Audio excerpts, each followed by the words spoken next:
Welcome back to CBS This Morning. Many of us will be lucky enough to spend this Memorial Day weekend at the beach. In California, swimmers will have lots of company in the water. New drone images near Los Angeles show an increasing number of juvenile great white sharks swimming among people. And they're displaying some behavior that you might not expect. We sent Carter Evans to find out what's going on. Getting in the water with great white sharks seems like a terrible idea. I don't dare stand up on this board. We're just off the coast of Santa Barbara, and within minutes, This shark is so close, I could almost grab its dorsal fin. It is right underneath me. Now, scientists say that shark is not interested in me or other people. watch this huge shark swim right up to these unsuspecting children and just swim away. The population of these great whites off SoCal beaches is exploding. I can only see it now because I'm getting up high. If I were a surfer, I'd be lying down and I'd have no idea it was underneath me.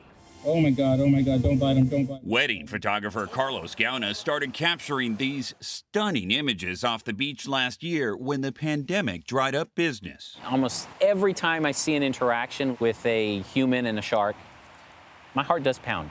We've all been conditioned ever since Jaws came out to fear that interaction. But this is far from Jaws. Watch as a large shark calmly cruises the surf lineup. This one approaches a family, and a swimmer is headed right toward another. All of the sharks seem uninterested. Despite the fact that people are out there thrashing around and their arms are hanging off boards and legs are hanging off boards, sharks just ignore it.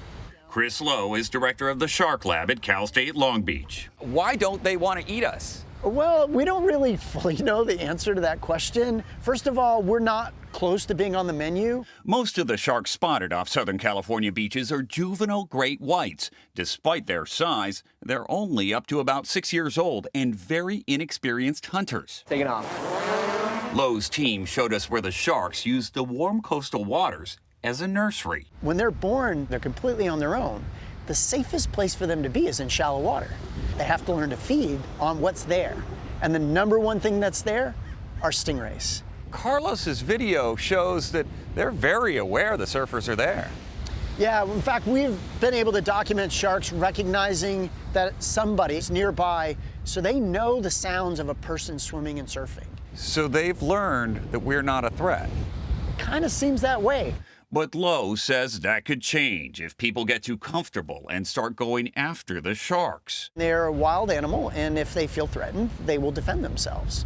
In 2019, the Coast Guard had to airlift a surfer who was bitten by a shark off Santa Rosa Island. But Lowe says unprovoked great white shark attacks around here are extremely rare. I mean, we're essentially telling people here, don't worry about the baby great whites in the water. But does the same thing apply on the East Coast?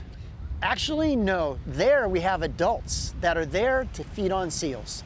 And those seals are sharing the beach with people. So that's a very different situation. Even in Northern California, I'd be a lot more hesitant about getting in the water.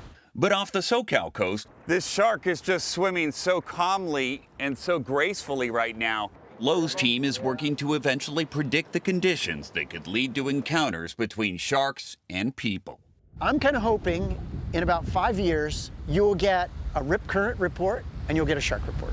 Lowe and his team say these videos and my interaction are examples that humans and great white sharks can coexist, at least in Southern California.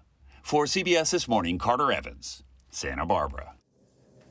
We got close to the action. But I've heard people who work with sharks say this, that they're not really dangerous. But it's hard to understand when you see the shark attacks and people missing limbs that you shouldn't fear them. But it shows that if you don't, why do they come after us? Because they think we're food? Well, usually what happens is the swimmer is making a motion that churns up water like seals do, and sharks think that we're a seal. That's usually the excuse you hear.